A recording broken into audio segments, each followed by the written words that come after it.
We extend our heartfelt gratitude to the American soldiers who helped Koreans as we evacuated from Hungnam port, to the crew and captain of the SS Meredith Victory, and to the elders who went south during the Hungnam evacuation.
In remembrance of the Hungnam evacuation, Accordion-Read Picture Book 2.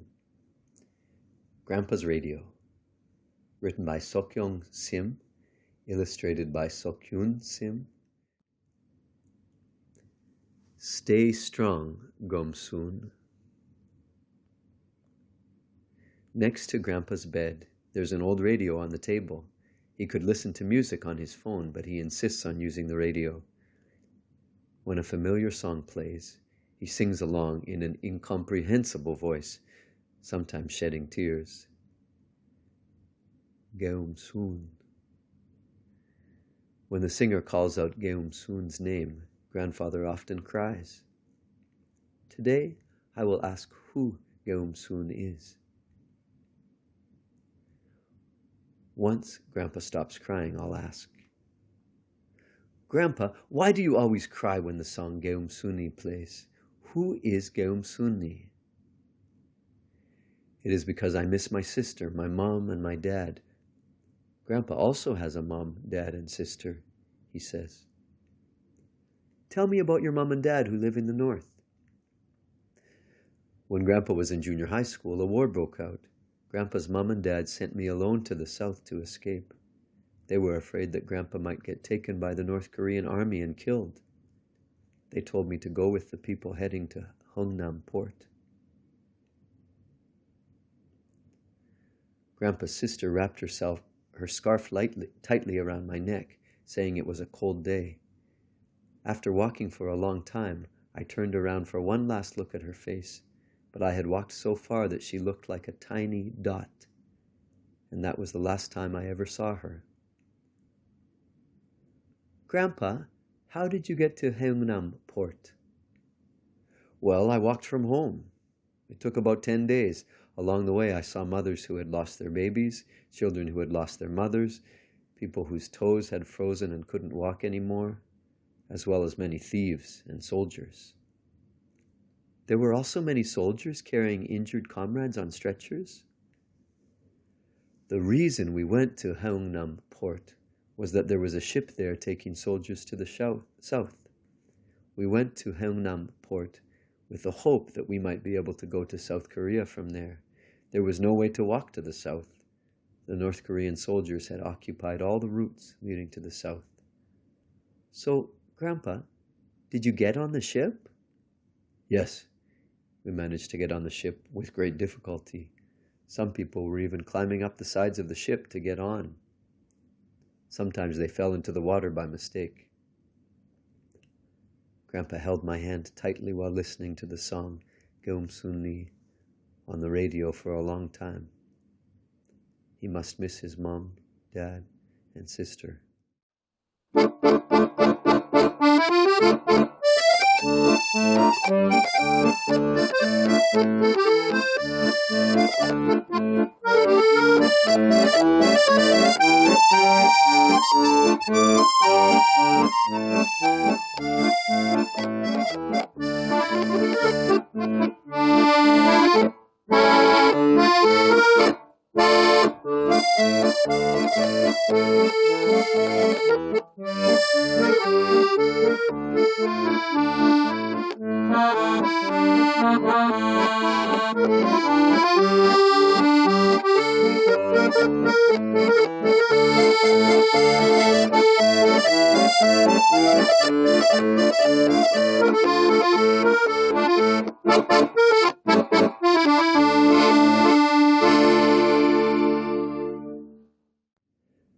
The spring days are gone.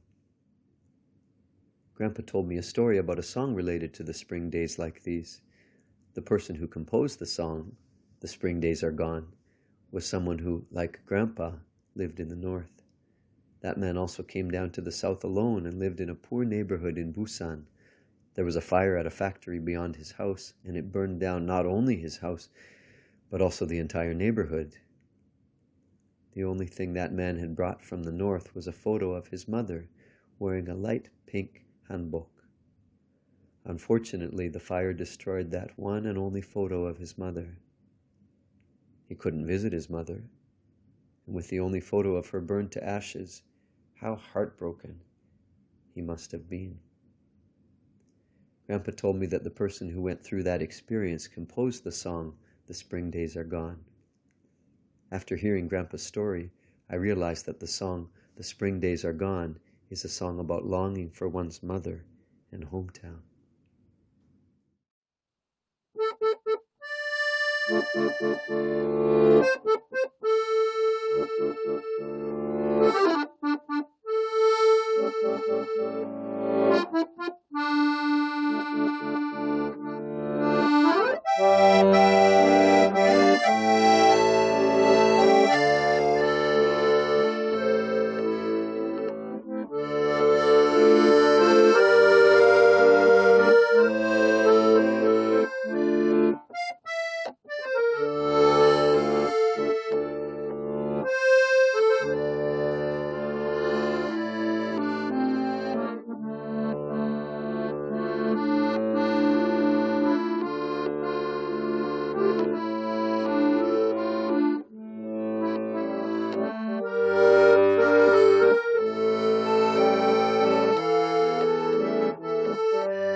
Island Baby. Sleeping next to Mom is really nice. Now that I'm a bit older, I sometimes sleep in my own bed, but if I wake up in the middle of the night, I go to the bathroom. I crawl between Mom and Dad to sleep. When I sleep next to Mom, I fall asleep easily and don't have any nightmares. Having a family is such a wonderful thing. When I hear Grandpa's stories, sometimes they include tales of children and families who fled to the south. But the story of a pastor and his child is the one I remember the most. A mother, carrying a newborn baby on her back and holding her eldest child's hand tightly, was about to board a ship to the south.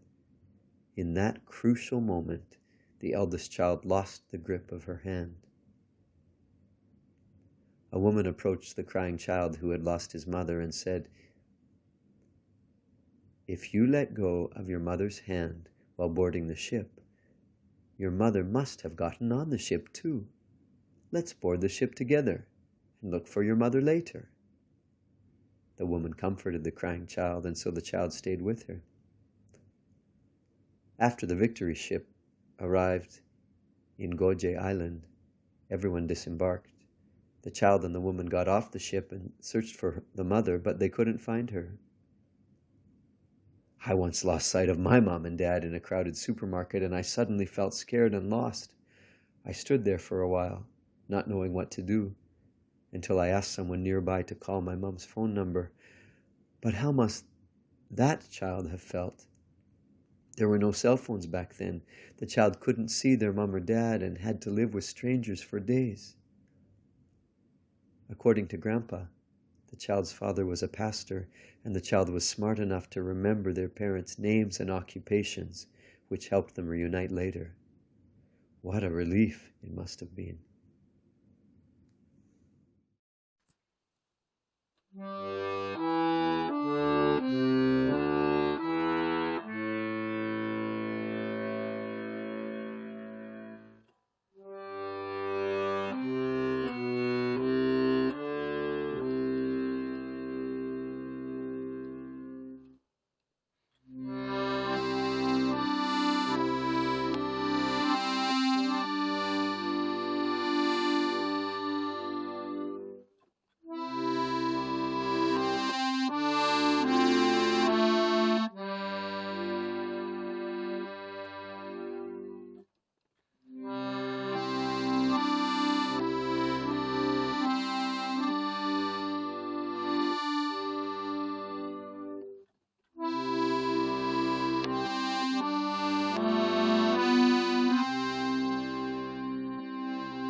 Amazing Grace. Grandpa, what happened to the people who couldn't get on the ship? What about those who couldn't board the ship heading south after reaching the Hungnam port with much difficulty? Grandpa remained silent for a long time.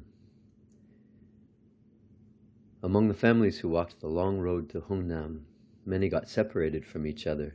Some people tied themselves together with ropes to avoid losing their loved ones. Many people froze to death overnight because the weather was so cold. Also, an elderly woman lost her entire family while walking to Hungnam and arrived there alone.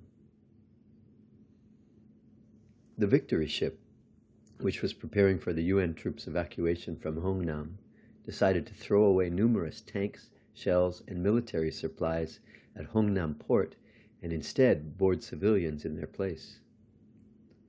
The American soldiers guarding the abandoned military supplies at the port invited the elderly woman who lost her family to come with them. They explained to her through gestures that they were going to blow up the supplies so that the enemy troops couldn't use them. But the elderly woman insisted on staying at Hungnam port, telling the soldiers to just go. The military supplies left at Hungnam port were blown up, and after the last ship departed, the disguised North Korean soldiers who had been hiding among the refugees started killing those who were trying to escape from North Korea, labeling them as rebels. Many refugees chose death over a life of constant torment by the North Korean soldiers. A friend of mine who survived the chaos and fled to the south told me about this. Grandpa's story made me sad.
The Maiden Boatwoman.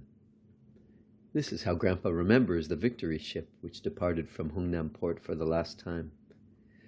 That Victory ship only had cabins for 12 people, and there were 48 crew members. For taking civilians down south, there weren't enough food, drinking water, or toilets for everyone. Later, I found out that because there was a Soviet Navy submarine in the East Sea, they used light signals instead of radio communication to avoid being intercepted. The sea was full of torpedoes, too. What if North Korean soldiers disguised as refugees had boarded the ship? They could have threatened the captain to steer towards the Soviet Union instead of the South, or they could have set the ship on fire. The Victory ship was full of aviation fuel, so it could have easily gone up in flames. Many people were on a ship for the first time, so the inside was full of vomit. There weren't enough toilets, so people used chamber pots and then emptied them into the sea. Since I didn't have a chamber pot, I had to relieve myself in a corner. The ship quickly became filled with vomit and waste. Even now, I can remember how terrible the stench was. It's amazing that no disease broke out in such conditions. Without enough toilets, food, or water, and with no room to stretch our legs, we saw a miracle on the ship. Babies were born, 5 of them. I can't even imagine how difficult it must have been for the mothers. The babies were called Kimchi 1, Kimchi 2, Kimchi 3, Kimchi 4, Kimchi 5. The names were given by the American soldiers. And I remember the rice balls we received when we briefly docked in Busan as the most delicious meal I ever had. It was then that I first learned what Christmas was. It was also my first time seeing a black person. He smiled at me, showing his white teeth, and said something to me as I was shivering on the deck. Then he hugged me and gave me a melted chocolate warmed by his body heat. Later I found out that what he had said to me was, "Merry Christmas." That was the first time I ever tasted chocolate. How much must that black American soldier who gave my father the chocolate and all the other soldiers who fought in the war have missed their families and homes? Christmas is supposed to be a day when you stay in a warm home, eat delicious food, receive gifts, and play. I think about wanting to go home quickly even before the first period starts at school.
Hometown Station.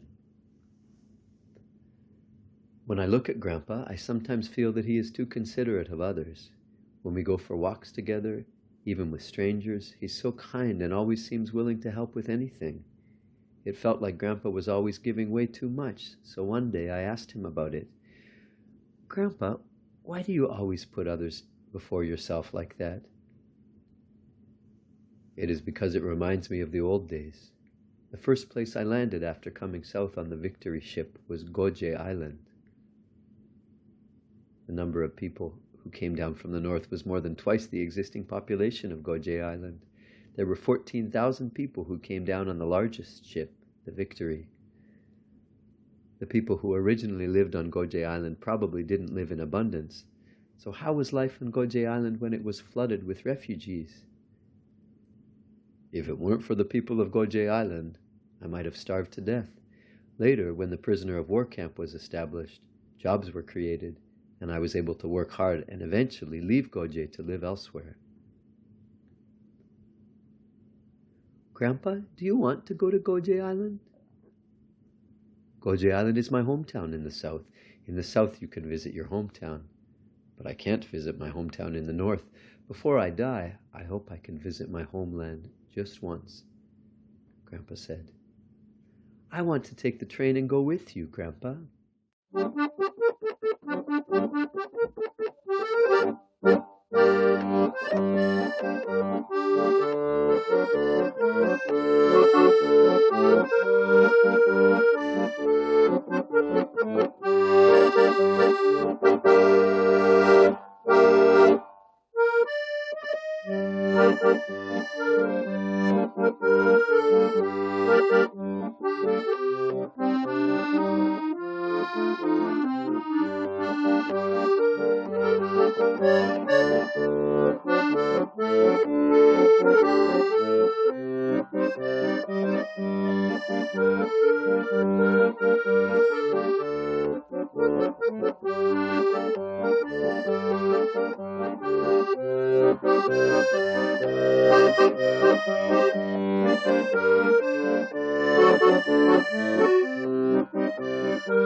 Spring in hometown. My grandpa risked his life to come south from the north. Whenever I felt like dying from the hardship in the south, or I hadn't any relatives, I remembered those people. My family I last saw in my northern hometown, my sister who wrapped a scarf around my neck, other refugees left behind at the dock as the ship departed, the black soldier who handed me chocolate for the first time, and the unknown elderly woman who gave me rice balls as soon as I landed in Goje Island.